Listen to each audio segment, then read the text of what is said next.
क्या आप अपनी वॉशिंग मशीन और फ्रिज को जमीन की नमी से बचाना चाहते हैं? ये हैवी ड्यूटी एडजस्टेबल स्टैंड आपके हाउस होल्ड अप्लायंसेस के लिए बेहतरीन स्टेबिलिटी और सेफ्टी लेकर आया है। आइए इसके शानदार डिजाइन और कमाल के फीचर्स को करीब से जानते हैं। फीचर्स की बात करने से पहले अगर आप इसको खरीदना चाहते हैं तो आप डिस्क्रिप्शन में दिए हुए लिंक से खरीद सकते हैं या फर्स्ट कमेंट में दिए हुए लिंक से भी खरीद सकते हैं। यहाँ पर आपको सबसे सस्ते रेट में भी मिलेगा। Adjustable dimensions and perfect height design. ये बेहतरीन वॉशिंग मशीन स्टैंड आपके घर के अप्लायंसेस को एक मजबूत और स्टेबल बेस देता है। इसका स्मार्ट डिजाइन 19 इंचेस से लेकर 29.5 इंचेस तक इजीली एडजस्टेबल है, जिससे ये अलग अलग ब्रथ्स के इक्विपमेंट के लिए एकदम परफेक्ट है।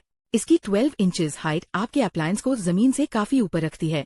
इससे न सिर्फ फर्श की क्लीनिंग में बहुत आसानी होती है, बल्कि ये हाई ह्यूमिडिटी के कारण मशीन में लगने वाले रस्ट से भी बेहतरीन सुरक्षा सेफ्टी प्रदान करता है। Shock absorbing safety and multi appliance use. इस स्टैंड के चारों कोनों पर बेहतरीन शॉक एब्जॉर्बिंग मैट्स दिए गए हैं, जो अप्लायंस के भारी वाइब्रेशन और नॉइज को काफी हद तक कम करते हैं।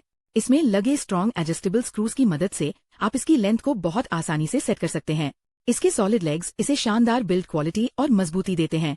इसकी कमाल की मल्टी प्रोडक्ट एप्लीकेबिलिटी इसे न सिर्फ वॉशिंग मशीन बल्कि ड्रायर्स, मिनी फ्रिज और रेफ्रिजरेटर्स जैसे ढेरों हाउस होल्ड गैजेट्स के लिए एक बेहद आइडियल और वर्सेटाइल इक्विपमेंट बनाती है। Heavy duty build quality and ultimate stability. बेहतरीन मैट ब्लैक फिनिश के साथ आने वाला ये ऑल स्टील डिजाइन स्टैंड बेहद टफ और ड्यूरेबल है। इसकी हैवी ड्यूटी कंस्ट्रक्शन 1080 पाउंड्स तक का भारी लोड कैपेसिटी बड़े आराम से सह सकती है। चाहे आप इसे अपनी मॉडर्न किचन में इस्तेमाल करें या लॉन्ड्री एरिया में, इसका मजबूत stand pipe design continuous use के दौरान भी भारी अप्लायंसेस को एक फर्म और स्टेबल सपोर्ट देता है। यह आपके महंगे इक्विपमेंट को सुरक्षित रखने के लिए एक बेहद शानदार और लॉन्ग लास्टिंग इन्वेस्टमेंट है। अगर आप इसको खरीदना चाहते हैं तो आप डिस्क्रिप्शन में दिए हुए लिंक से खरीद सकते हैं या फर्स्ट कमेंट में दिए हुए लिंक से भी खरीद सकते हैं। यहाँ पर आपको सबसे सस्ते रेट में भी मिलेगा। अगर वीडियो अच्छी लगी तो वीडियो को लाइक करें और चैनल को सब्सक्राइब करके नोटिफिकेशन बेल को ऑन करें। Thank you.